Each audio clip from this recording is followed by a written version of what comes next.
तो good morning या कहूँ good evening everyone, you are welcome to my YouTube channel. ये क्रूड वाली स्टोरी का पार्ट 11 है, सो लेट्स बिगिन। गिल्स बोलता है, मिस्टर टेलर, क्या आप सच में ऐसे मिस क्लियर का इंतजार कर रहे थे? डैमियन पूछता है, पर तुम कौन हो? मिसिस टला बताती हैं, ये मिस्टर गिल्स हैं, जो स्वानटन से आए एक मिशनरी हैं। डैमियन बोलता है, ओह माफ करना, मुझे किसी भी तरह से इस टाइप की जगह पर एक मिस्टरी से मिलना अजीब नहीं लगा। शायद इसीलिए मैंने आपके पहनावे पर ज्यादा ध्यान नहीं दिया। वैसे मिस्टर मिशनरी, अगर ये तुम्हारे लिए परेशानी भरा ना हो तो क्या तुम मेरे साथ लड़ना चाहोगे? गिल्स उसका चैलेंज एक्सेप्ट कर लेता है। वहाँ इस फाइट को देखने के लिए लोग इकट्ठा होने लगते हैं। क्लोए कहती है, आखिर ये क्यों हो रहा है? मिसिस टला बोलती है, ये हमेशा से ऐसे ही रहा है। यहाँ के आदमी अपने दिमाग का ज्यादा इस्तेमाल करना पसंद नहीं करते। वो अपनी ताकत दिखाना और बेरहमी से खेलना पसंद करते हैं। लेकिन क्लियर, क्या तुम जानती हो, ये सच में बहुत मजेदार होता है। पर यह जरूरी नहीं कि मिशनरी ऐसे खेल में भाग ले जो उसे पसंद नहीं। गिल्स बोलता है, माय लेडी, अगर मैं जीत गया तो क्या आप मेरे साथ शाम को टहलने चलेंगी? क्लोए कहती है, नहीं गिल्स, तुम्हें मेरे साथ टहलने के लिए दांव लगाने की जरूरत नहीं। डैमियन गिल्स से बोलता है, तुम ये बातें बंद करके काम कब शुरू करोगे? ये बातचीत कुछ ज्यादा ही लंबी नहीं चल रही? चलो भी हम असली खेल शुरू करते हैं। अब फाइटिंग मैच शुरू हो जाता है। डैमियन गिल्स के चेहरे पर एक जोर का पंच मारता है। मिस स्टेला बोलती है, ओ माय गॉड, हमारे मिशनरी का चेहरा। डैमियन बोलता है, यंग मिशनरी, अब हम क्या करें? लगता है तुम्हें अकेले ही टहलने के लिए जाना पड़ेगा। गिल्स उस पर वार करते हुए बोलता है, मैं तो बस तुमसे नरमी से पेश आ रहा था। डैमियन आसानी से उसका वार डॉज कर देता है और गिल्स के पेट पर एक जोर का मुक्का मारता है। गिल्स की हालत खराब होने लगती है। डैमियन क्लोए की ओर देखता है। वो गिल्स को पिटता हुआ देखकर दुखी लग रही होती है। डैमियन उसी को देख रहा होता है, तभी गिल्स उसे एक मुक्का मारता है जिससे उसके मुंह से खून आ जाता है। गिल्स चिल्लाकर बोलता है, तुमने जो कर्म किए हैं उसे देखते हुए तुम्हारे चेहरे पर यह मुक्का बिल्कुल भी काफी नहीं होगा। डैमियन बोलता है, तुम रुको नहीं, तुम मुझे दिखाओ कि तुम क्या कर सकते हो। गिल्स उसे पूरी ताकत से पीटने लगता है। डैमियन की नजरें क्लोए पर टिकी होती हैं। वो हाफने लगता है। वो हंसते हुए बोलता है, अच्छा तो क्या तुम बस इतना ही कर सकते हो यंग मिशनरी? गिल्स बोलता है, तुम राक्षस कहीं के, चुप हो जाओ। डैमियन कहता है, गिल्स तुम जरा मेरी पत्नी के चेहरे की ओर देखो। क्लोए मुझे देखकर बेहद परेशान है। क्लोए डैमियन को लेकर बहुत चिंता में होती है। डैमियन उसके पास जाते हुए बोलता है, क्लोए मुझे दर्द हो रहा है, मुझे इतना दर्द हो रहा है कि मैं मर सकता हूँ। वो क्लोए की ओर अपना हाथ बढ़ाता है, पर क्लोए से धक्का देकर गिरा देती है। ये देखकर डैमियन जोर जोर से हंसने लगता है। क्लोए दौड़कर अखाड़े से बाहर निकलने लगती है। वो बहुत इमोशनल हो जाती है। वो भागते हुए बाहर आ जाती है। क्लोए हाफते हुए बोलती है, कुछ भी सही नहीं है। उसी वक्त वहाँ पर सोफी आती है। वो बोलती है, मिस क्लेयर, आप ठीक तो हैं? क्लोए पूछती है, सोफी तुम यहाँ, क्या तुम कहीं जा रही हो? सोफी बोलती है, हाँ, मैं मैरीमो के घर जा रही हूँ। वो बहुत डरपोक है, इसीलिए मैं उसे ये गिफ्ट देना चाहती हूँ। इस तरह वो रात में डरेगी नहीं। क्लोए कहती है, पर ये तो तुम्हारी फेवरेट डॉल है ना? सोफी बताती है, हाँ, इसीलिए तो मैं उसे देने जा रही हूँ, क्योंकि मैं उसे पसंद करती हूँ। याद है, आप ही ने मुझसे कहा था कि हमें अपनी सच्ची फीलिंग्स को छिपाना नहीं चाहिए। तो एक बार क्लोए ने सोफी से कहा होता है, अपने सच्चे इमोशंस को छिपाने के बजाय उन्हें सामने लाना ज्यादा मुश्किल होता है। हर ईमानदार इंसान बहादुर नहीं होता, लेकिन सभी जो बहादुर हैं वो अपनी सच्ची फीलिंग्स की ओर ईमानदार होते हैं। ये सोचकर क्लोए सोफी को गले लगा लेती है। सोफी उसकी पीठ थपथपाते हुए बोलती है, मिस क्लियर, क्या मैं आपको ये डॉल दे दूं? क्लोए सोचती है, ये सही है। अगर अपने सच्चे इमोशंस को छिपाना दूसरों को धोखा देने जैसा है, तो फिर हमें ऐसा करना बंद कर देना चाहिए, खासकर तब जब हम जो कर रहे हैं उससे हमारे चाहने वाले को धोखा मिले। वो सोफी से बोलती है, सब ठीक है सोफी, तुम्हें मुझे अपनी डॉल देने की जरूरत नहीं। तुम्हारा शुक्रिया, अब मुझे हिम्मत मिल चुकी है। अब क्लोए चर्च में आती है। वहाँ गिल्स बैठकर प्रे कर रहा होता है। क्लोए बोलती है, गिल्स क्या हम टहलने चले? गिल्स कहता है, हाँ, मैं आप ही का इंतजार कर रहा था माई लेडी। साथ में टहलते हुए गिल्स बताता है, पिछले 1 साल तक मैंने ये कभी नहीं सोचा था कि एक दिन ऐसा भी आएगा जब हम एक साथ फिर से ऐसे चल पाएंगे। सच में मैं बहुत खुश हूँ कि हम आखिरी बार साथ में टहल रहे हैं। क्लोए बोलती है, गिल्स आखिरी बार, इससे तुम्हारा क्या मतलब है? गिल्स कहता है, माई लेडी, ईमानदारी से कहूँ तो मैं हर चीज से समझौता कर चुका हूँ। जब एक चमत्कार की तरह मैं आपसे दोबारा मिल पाया तो मैं थोड़ा नाराज था, लेकिन अब मुझे ये रियलाइज हो गया कि वो सही था और मैं गलत था। उसने आपको ढूंढने की कोशिश कभी नहीं रोकी, जबकि मैंने तो कभी आपकी मौत पर शक तक नहीं किया, और इसीलिए मैंने अपने प्यार के साथ उस डेड बॉडी के अवशेषों को आपके अवशेष समझकर वर्डियर की जमीन पर दफना दिया। ये तो नेचुरल है कि आप मेरे साथ नहीं रह सकती माई लेडी। क्लोए बोलती है, उन जले हुए अवशेषों को ढंग से दफनाने के लिए तुम्हारा शुक्रिया गिल्स, और तुम मुझे माफ कर दो। गिल्स कहता है, माई लेडी, आपको कभी भी मुझसे माफी मांगने की जरूरत नहीं। वो उसे एक रुमाल देते हुए बोलता है, क्या आपको याद है जिस दिन मैंने आपको मेरे साथ भागने को कहा था? आप ही ने मुझे ये दिया था। मुझे लगता है कि अब समय आ गया है कि मैं रोना बंद कर दूं। मैं कसम खाकर कहता हूँ कि मैं खुश रहूंगा माय लेडी। क्लोए कहती है, हाँ मुझे यकीन है गिल्स, तुम खुश रहोगे। वो दोनों इमोशनल हो जाते हैं। तो आखिर गिल्स ने भी एक्सेप्ट कर लिया होता है कि क्लोए के लिए डैमियन से बेहतर कोई पार्टनर नहीं हो सकता। देन बारिश होने लगती है। क्लोए एक बेंच पर बैठी सोच रही होती है, पास्ट में, यहाँ तक कि अब भी। सच मुझे हमेशा दर्द पहुंचाता है। मुझे भरोसा था कि मैं फिर से शांति भरी जिंदगी जी सकती हूँ।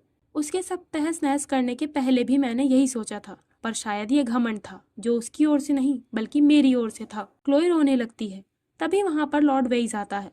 वो बोलता है, काफी समय हो गया, योर मैजेस्टी आपका इंतजार कर रहे हैं लेडी क्लोए। लॉर्ड वेइस उसे घोड़ा गाड़ी से डैमियन की रहने वाली जगह पर ले जाता है। क्लोए तुरंत गाड़ी से उतरकर तेजी से घर के अंदर जाने लगती है। वेइस कहता है, जरा रुकिए, आपको छाता ले जाना चाहिए, पर क्लोए उसकी बात को नजरअंदाज करके अंदर जाने लगती है। वेइस आंख भरकर बोलता है, जैसा हस्बैंड वैसी ही वाइफ, दोनों एक ही तरह है। क्लोए तेजी से डैमियन के कमरे की ओर जा रही होती है। वो वहां रखी बंदूकों में से एक उठा लेती है। वो डैमियन के सामने आकर बोलती है, तो बताओ तुम मुझे इतना परेशान क्यों करते हो? डैमियन बोलता है, हाँ अच्छा सवाल है, पर मैं भी इसका आंसर ठीक से नहीं दे सकता। लेकिन वाकई मैंने तुम्हारे साथ क्या किया है? क्लोए चिल्लाकर कहती है, तुमने मेरी शांति भरी जिंदगी में दखलंदाजी क्यों की और सब कुछ बर्बाद कर दिया? डैमियन बोलता है, मैंने पूछा, मैंने तुम्हारे साथ आखिर किया क्या है? तुम ऐसा क्यों दिखा रही हो जैसे मैं तुम्हारी इच्छा के खिलाफ तुम्हें यहाँ पर खींच लाया हूँ? क्लोए उसके सामने बंदूक तानकर बोलती है, पीछे रहो डैमियन। डैमियन उसके पास आते हुए कहता है, क्या तुम्हें गिल्स के साथ टहलने में मजा नहीं आया? क्या इसी वजह से तुम परेशान हो? क्योंकि अगर यही बात है तो ये सही नहीं माय लव। क्लोए कहती है, तुम पीछे हटो। डैमियन बोलता है, क्या तुम मुझसे प्यार करती हो? क्या तुम मुझसे ठीक वैसे ही प्यार करती हो जैसे तुम मुझसे करती थी? क्या तुम उसे ठीक उसी तरह गले लगा सकती हो जैसे तुम मुझे लगाती थी? क्लोए कहती है, तुम मेरे पास मत आओ वरना मैं तुम्हें गोली मार दूंगी। डैमियन बंदूक पकड़कर बोलता है, ठीक है मुझे मार दो। क्लोए बोलती है, तुम क्या सोच रहे हो? डैमियन बोलता है, वैसे मैं तुम्हें बताता हूँ कि मुझे क्या पता है। इस हवेली की हर बंदूक हमेशा गोलियों से भरी होती है। तो चलो, अगर तुम चाहो तो मुझे मार सकती हो। चलो भी क्लोए, ट्रिगर दबा दो और मुझे शूट कर दो। तुम जरूर एक बार ये करना चाहती होगी, है ना? क्लोए चिल्लाती है, सिर्फ एक बार नहीं, हजारों बार। जब तुमने मेरे लाचार पैर का मजाक उड़ाया और मुझे शर्मिंदगी महसूस हुई, जब तुमने मुझे धोखा दिया और अपना गुरूर ऊंचा रखते हुए मुझे बेइज्जत किया, हर पल मैं तुम्हें खत्म कर देना चाहती थी। डैमियन कहता है, तो देर किस बात की? तुम अभी ये क्यों नहीं कर सकती? तुम मुझे मार नहीं सकती क्लोए, इसकी वजह है कि तुम मुझसे प्यार करती हो। क्लोए बोलती है, तुम इतना घमंड लाते कहाँ से हो? तुम इतने कॉन्फिडेंट कैसे हो? डैमियन बताता है, वैसे मैं अगर इतना घमंडी और कॉन्फिडेंट नहीं होता तो मुझे नहीं लगता कि अब तक मैं दिमागी तौर पर हेल्दी रह पाता। क्लोए, तुम ही देखो, मैं इस पूरे समय में इस विश्वास पर कायम रहा कि तुम अब भी मुझसे प्यार करती हो। यही आशा की किरण थी जिसने मुझे आज यहाँ तक पहुँचा दिया। अगर ऐसा नहीं होता तो मैं बहुत पहले ही इस बंदूक को अपने मुंह में रखकर खुद इसका ट्रिगर दबा चुका होता। क्लोए बोलती है, क्या आप जानते हैं कि आप लोगों का पूरी तरह से जीना हराम कर देते हैं? क्लोए बंदूक को जमीन पर फेंक देती है। डैमियन कहता है, नहीं, पर मुझे एक बात अच्छे से पता है कि मैं लोगों को पूरी तरह से पागल बना देता हूँ माय लव। वो क्लोए को पकड़ लेता है। वो बोलता है, क्लोए माय वाइफ, तुम्हें क्या लगता है कि तुम अकेली हो जो मुझसे नफरत करती है? जब तुमने मेरे प्यार को कुचल दिया और तुम भाग गई, तुम्हें क्या लगता है मैं तुम्हारे बारे में क्या फील करता हूँ? क्लोए दूर हटकर बोलती है, तो फिर तुम मुझे सजा दो। तुम इसी काम में तो माहिर हो, है ना? तुम मुझे कहीं लॉक कर दो या फिर जान से मार डालो। डैमियन बोलता है, हाँ काश अगर मैं कर सकता तो ये जरूर करता, लेकिन क्लोए हम ये केवल इसलिए कर रहे हैं क्योंकि हम एक दूसरे से प्यार करते हैं। तो इसीलिए अब तुम मुझे ये बता सकती हो कि तुम मुझसे प्यार करती हो माय लव। क्लोए रोते हुए बोलती है, अगर मैं ये एक्सेप्ट कर लूँ कि मैं तुमको प्यार करती हूँ तो मैं कभी भी खुद को माफ नहीं कर पाऊंगी। डैमियन कहता है, माय वाइफ, तुम मुझे बताओ कि तुम खुद को माफ क्यों नहीं कर सकती? क्लोए बताती है, तुमने सिर्फ मुझे पाने के लिए मेरे चाहने वाले लोगों को दुख पहुंचाया। तुमने उन्हें परेशानी झेलने पर मजबूर कर दिया। तुमको माफ करने का मतलब अपने परिवार को धोखा देना और अपने बच्चे को धोखा देना। वो उसके हाथ पर आग से जलने का निशान देखती है। डैमियन बोलता है, क्लोए तुम उन लोगों की खुशी की कामना कर सकती हो, लेकिन क्या तुम ये नहीं जानती कि जिन लोगों को तुम प्यार करती हो वो भी तुम्हें खुश देखना चाहते होंगे? तुम्हारे डैड, तुम्हारी बहन एलिस और यहाँ तक कि गिल्स भी, उनमें से कोई नहीं चाहता कि तुम उनके लिए अपना बलिदान दे दो। क्लोए पूछती है, पर आपको ये सब कैसे पता? डैमियन बोलता है, क्योंकि माय लव, कुछ चीजें बिना कहे ही महसूस की जा सकती हैं, है ना? मैं तुम्हें नेचुरली समझने लगा हूँ। जब आप किसी को शांति से देखते हो तो ऐसी चीजें हैं जो आप उनके बारे में बिना पूछताछ किए ही सीख लेते हैं। मैंने सही कहा ना? हालांकि बेशक हर कोई तुमसे उसी शिद्दत और पूरे दिल से प्यार नहीं कर सकता जैसा कि तुम उनसे करते हो। लेकिन अब सब ठीक है, तुम्हें इस तरह से प्यार करना मेरा काम है।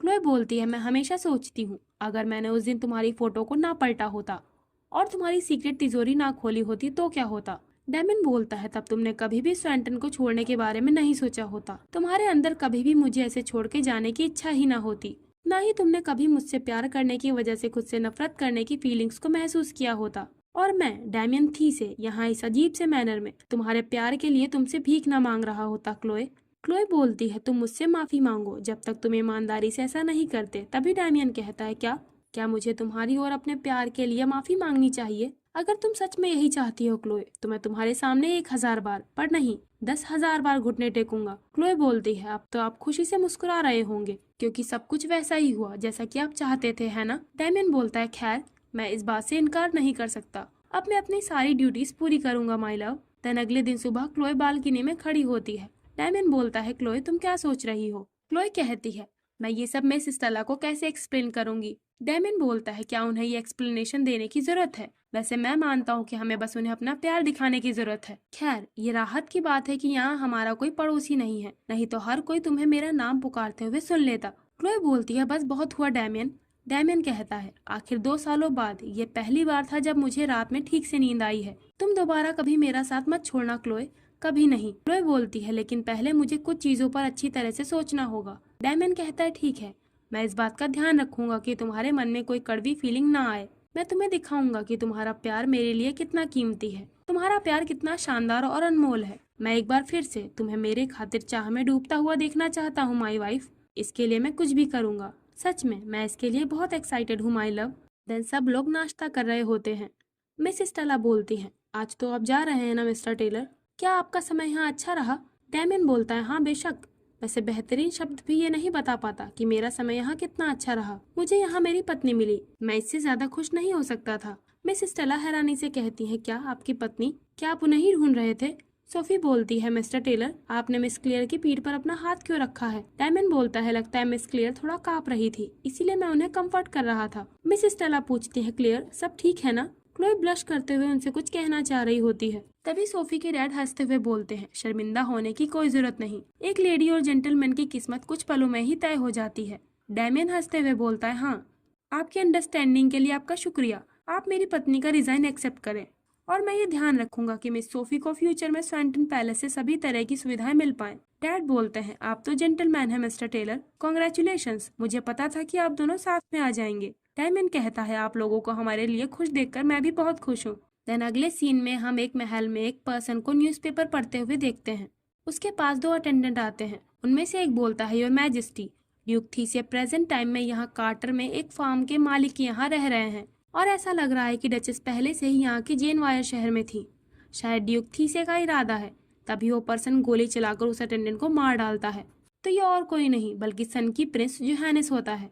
वो बोलता है, एक ड्यूक, माय फुट, तुम्हारी हिम्मत भी कैसे हुई उस गद्दार को ड्यूक कहने की? मेरा चचेरा भाई सच में खास है। आखिर वो क्या सोच रहा था कि डची ऑफ कार्टर के बॉर्डर के अंदर इतनी बेशर्मी से घूम रहा है? हाँ, तो लगता है अब वो समय आ गया है जब हम फैमिली रीयूनियन करें, है ना मेरे प्यारे भाई डैमियन?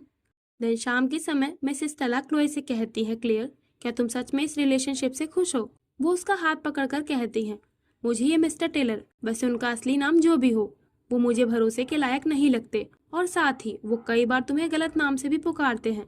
वो इतने लापरवाह कैसे हो सकते हैं, तुम ही बताओ। तुम किसी भी नजरिए से देखो, वो यंग मिशनरी तुम्हारे लिए हर तरह से परफेक्ट था। क्लोए उनकी बात सुनकर सिर्फ मुस्कुरा रही होती है। मिस स्टेला उसे देखते हुए कहती है, क्लियर तुम इस रिश्ते को लेकर सीरियस लग रही हो। सच कहूँ तो मैंने तुम्हारे चेहरे पर इस तरह के एक्सप्रेशन पहले कभी नहीं देखे। तो लगता है मेरा तुम्हें समझाने का कोई मतलब नहीं है। मैं चाहती हूँ कि तुम यहाँ रुको, पर तुम बहुत खुश लग रही हो तो मैं तुम्हें जाने देती हूँ। हम तीनों, मैं, मेरे पति और सोफी, हम लोग तुम्हारी खुशी के अलावा और कुछ नहीं चाहते। मैं हमेशा तुम्हारी साइड रहूंगी क्लियर। अगर तुम कभी भी उसे डिवोर्स देना चाहो तो उसे घर से बाहर निकाल देना और किसी भी समय यहाँ हमारे पास वापस चली आना, या फिर कभी वो तुम्हें तलाक देने का मन बनाए तो मैं तुम्हारे लिए उसे बाहर निकाल दूंगी। क्लोए बोलती है, मिसेस स्टेला आपका शुक्रिया। अब क्लोए सोफी के घर में अपने कमरे में आती है। यहाँ डैमियन पहले से ही बैठा होता है। क्लोए बोलती है, आप यहाँ क्या कर रहे हैं? डैमियन बताता है, मैं तुम्हारा इंतजार कर रहा था। क्लोए बोलती है, योर मैजेस्टी आपको अपनी गरिमा बनाए रखनी चाहिए, किसी लेडी के कमरे में इस तरह आना आपके लिए सही नहीं। डैमियन बोलता है, तो फिर मैं क्या करूँ?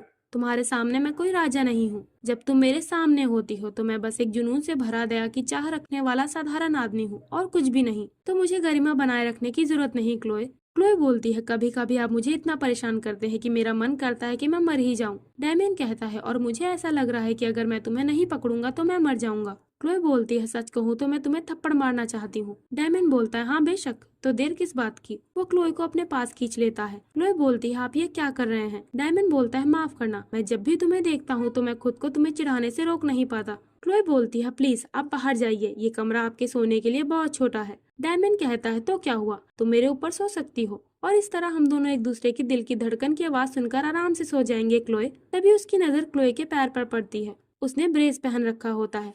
डैमियन पूछता है, ये भला क्या है। क्लोए बताती है, अरे ये वो मेरी छड़ी फिर से टूट गई थी, तो जब मैं पहली बार जेन वायर सिटी पहुंची तो मैंने इसे खरीद लिया था। डैमियन बोलता है, भगवान, ये ब्रेस सही नहीं लग रहा, तुम जरा मुझे इसे देखने दो। वो उस ब्रेस को देखकर कहता है, ये चीज बिल्कुल बेकार है। क्लोए पूछती है, डैमियन, क्या स्वांटन के लोग सच में मेरी जैसी रानी को एक्सेप्ट करेंगे। वैसे अगर तुम कुछ अलग सोच रहे हो तो मैं बता दूं कि मैं ये कहकर खुद को छोटा नहीं कर रही। डैमियन बोलता है, बेशक मुझे मालूम है, वैसे मैं कभी भी दूसरों को तुम्हारी कीमत आंकने की परमिशन नहीं दूंगा। अगर किसी ने तुम्हारा मजाक बनाने की जरूरत भी की तो मैं थीसे नाम की कसम खाकर कहता हूँ, मैं उसका सर काट कर तुम्हारे सामने रख दूंगा। क्लोए कहती है, आपके पास अच्छे इरादों को भी मुश्किल रूप में पेश करने की अनूठी क्षमता है, इसीलिए लोगों के लिए आपकी तारीफ करना मुश्किल होगा। डैमियन बोलता है, ये एक अच्छे नेता की किस्मत होती है कि वो अच्छा काम करते हुए आलोचना का शिकार बन जाए, लेकिन मुझे कभी भी दूसरों की तारीफें और काइंडनेस पाने में कोई दिलचस्पी नहीं रही है। क्लोए उसके गालों पर हाथ रखकर बोलती है, हाँ मैं जानती हूँ, और यही वजह है कि मैं ये कहने में झिझक रही हूँ, लेकिन डैमियन, सच कहूँ तो मैं तुम्हें कभी नहीं भूली थी। जब मैं तुमसे अपनी दिलो जान से नफरत करती थी तब भी। उस वक्त जब मैं तुम्हारे बारे में सोचती थी तो मेरा दिल बहुत दुखता था। वो अपने मन में सोचती है, डैमियन, तुम्ही ने मुझे सिखाया कि मैं अपनी इच्छा को ना छोड़ूं। तुम ही इस दुनिया में एक ऐसे इंसान हो जिसके सामने मैं खुद का समर्पण कर सकती हूँ और अपने असली रूप में रह सकती हूँ। वो बोलती है, डैमियन प्लीज तुम मुझे अपनी रानी बना लो। डैमियन कहता है, क्लोए तुम मुझे वो भरोसा दिलाओ जिसकी मुझे जरूरत है, ताकि मैं एक सच्चे शूरवीर की तरह तुम्हारी और अपनी वफादारी की शपथ ले सकूं। क्लोए डैमियन के माथे पर चूम लेती है। वो बोलती है, I love you Damian. Damian भी भावनाओं में बह जाता है। वो कहता है, क्लोए जिस पल हम पहली बार मिले थे उस पल से ही मेरा दिल तुम्हारा हो गया था। तो इस तरह आखिरकार डैमियन क्लोए को पा लेता है। वैसे शुरू में डैमियन को थोड़ा टॉक्सिक दिखाया है, पर लगता है अब वो एक परफेक्ट मेन लीड बन रहा है। खैर हमें प्रिंस जोहानिस के बारे में नहीं भूलना चाहिए कि उसे पता चल चुका है कि डैमियन यही कार्टर देश में है। तो जोहानिस की चाल के बारे में हम अगले पार्ट में जानेंगे और इस पार्ट को हम यहीं पर एंड करते हैं।